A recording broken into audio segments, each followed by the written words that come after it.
López y lo mataron de frente allá por el Panteón Viejo.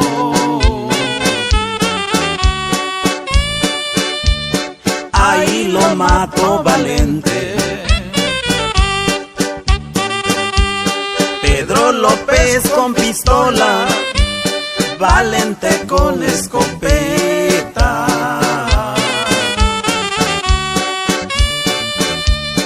En la cantina de Cira peleaban por una nena, Pedro López muy picudo.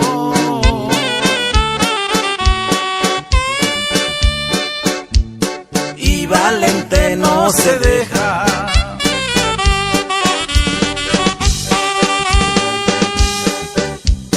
Empezó la discusión, Pedro la sacó primero.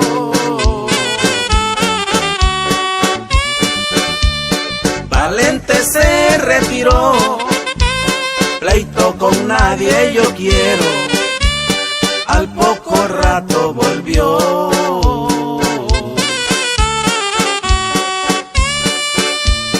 Dispuesto a jalar el dedo. Los saludos van para Daniela Sánchez, Marcos Gutiérrez y Amando Guillén, allá en la Unión Americana. Y para toda la raza pisteadora, compadre, escuchen mi corrido.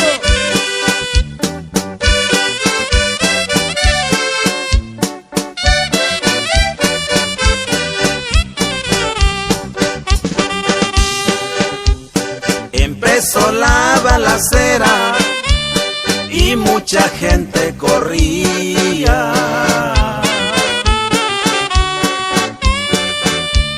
Avísenle al comandante que mande a los policías. Y el comandante cobarde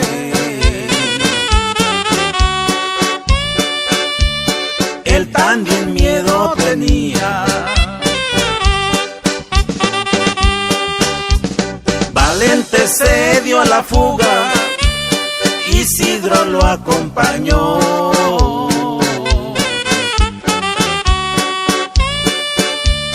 Lo agarraron prisionero allá por la desviación, la judicial del estado.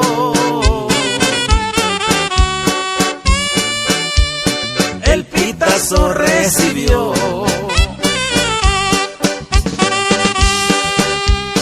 Pedro López está muerto y Valente tras las rejas.